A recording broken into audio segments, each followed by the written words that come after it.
Lamb Champs 2026 is die 25ste Julie. Al die pad daar by Harlequins, nee. Maar voordat ons daar kom, is daar nog eers 'n reeks van kyk net. Hy die 10de Junie begin hy, Woensdag 8uur. En Woensdae aande om 8uur. So as jy hierdie video kry na die 10de Junie, weet jy het al klaar uitgemis. Ek praat met JP, hy is een van die boere daar so op die ding. Hy het dit gemaak, nee. Kyk, as ons hier rooi tapuit en al die lekker nommertjies hier uitgerol alles. Okay, gaan begin met hom chat. Waar hulle boer, hoe lyk die goeters en wat het Lamb Champs beteken vir hulle boerdery? JP, hoe lyk dit? Goed met jou, Chucky. Nee wat, doodstil, rustig. Okay, jy is van watter area af? Kom ons begin daarso. Ons is Noordwes, tussen Stella en Vryburg, ja, so. So dis baie meer my valley as waar ons nou staan, Ja, nee. ja, nee, want ek dink jy ons aard hier. Ons is pragtig nou 'n volksvreemde plek hier so. Sê gou vir my, hoe lyk die boerdery opset daarso? Ek sien daarso julle is met die, as ek hom nou so kan vat hierso. Wel, hulle het julle nogal mooi gemaak, maar iewerster het hulle die ou wat gefotoshop het nie die lengtes reg gekry nie, nee. Wat lyk my is die kortste hiervan. Hulle laat hy nie bietjie groter ryk as wat hy is.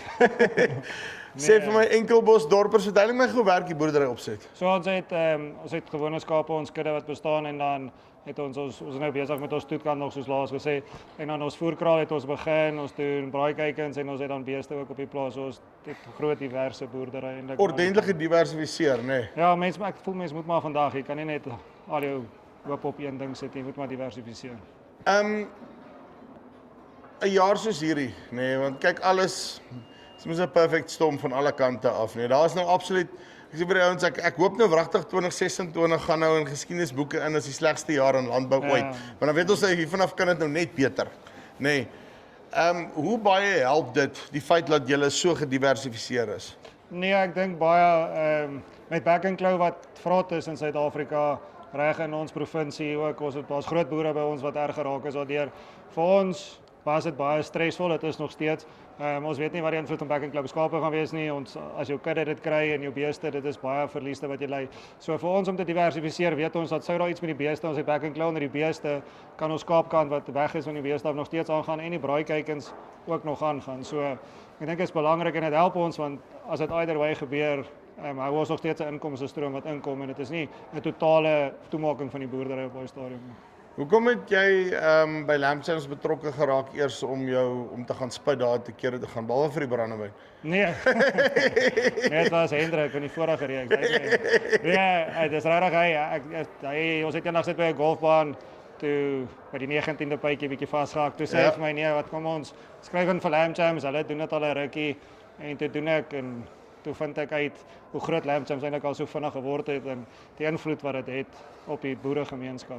Nou, vir julle boerdery self, die feit dat jy self jou goed op die kampy se rakke kan kry, daai tipe van dinge, bietjie die waardeketting korter maak, is as want op die einde van die dag werk dit dan nou uit, laat jy 'n groter aanvraag vir jou diere het of meer geld terugsit in jou sak. Ja, so dis lekker want ons kan direk aan die mark ook bemark en dan iemand soos Pick n Pay maak net vir dit soveel makliker want jy het 'n afsetpunt vir jou lammers waar in die verlede jy nie noodwendig gesit het met 'n paar wat vet is, jy het nie geweet om hulle te swaai of uit te kry nie. Maar vandag maak dit soveel makliker want Lamb Champs gee ook al geleentheid om die mark makliker te benut en meer kliënte daar buite te kry. Het nou deur hierdie hele TV-program ding gegaan, wat was vir die een ding wat uitgestaan het in hierdie hele ervaring? Ja, van die hele TV-reeks veral was dit maar hoe die kameraspan, die span wat daar betrokke is met die maak van Lamb Champs, is hoe gemaklik hulle laat voel. Dit was dit regtig. Ek dink toe dit nie in die eerste seisoen het gesê maar dit voel regtig soos vriende wat by jou kom kuier. Dit is regtig nie ongemaklik nie. Dis lank, dis lekker. Maar ek dink dit leer jou, ons leer mekaar ook ken. So ek het goed gesien van my vrou wat ek nie geweet het noodwendig nie, beter haar leer ken op daai manier. Dis net in daai scenario kom alles net bietjie saam en jy raak net meer lief vir mekaar in so 'n oomblik want jy herhaal weer van die seer wat jy deur is en onthou hoekom jy dankbaar moet wees aan mekaar.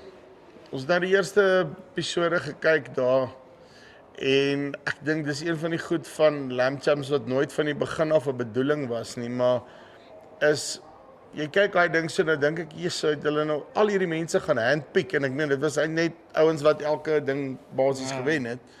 En dan sit soos dan besef jy net die aantal stories wat daar actually op plase is, en elke plaas het sy stories en sy geskiedenis, en die lekker en die seer en al die tipe van goeders by mekaar, net om daai amper daar van die buitewêreld toe te kry en vir die ouens te kan wys, luister, maar hier is hoe dit actually gaan, om op die einde van die dag daai chop op jou bord te kry.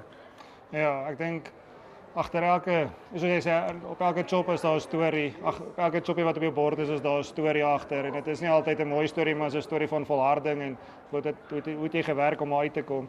En ek dink Lamb Champ sê die prentjie so mooi, dit vertel heeltemal iets anders as boerdery stories waar ons gewoond is, maar dit vertel die swaar kry deel ook en hoe daar deurkom en groei daaruit om uiteindelik daai produk aan die mark te gee. So ja, ek dink dit is fantasties om so sout te hê om daaraan deel te neem en ek dink nie dit was as prys, want dit was toevallig, wat ek eintlik wou sê, ons was so toevallig dat dit is die wenners van Lamb Champs se reek af, soos elke deel van Lamb Champs, maar ons elkeen se storie is so uniek dat dit voel regtig of dit gestage is, maar ons glad nie. Presies, dis wat ek so al wat ek sê is die ouens moet dit kyk. Dit gee jou 'n totale nuwe perspektief van hoe dit op die einde van die dag actually daar buite is. En dan ander ding sien jy uit vir Julie maand sin? Ja, baie. Ek is heel toevallig 2 dae was ons vandag gister in die kraal gewees. My lammers uitgesit vir Lamb Champs. Hulle is nou in die veld op hulle eie weg. So nou begin die afronding en seker te maak hulle is reg. Maar ek wil net te veel verander aan laas jaar.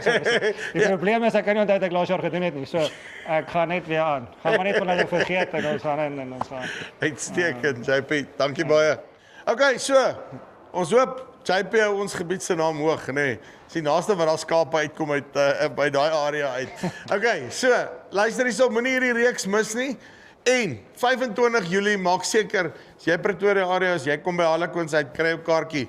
Dis 'n partytjie wat jy nie wil mis nie.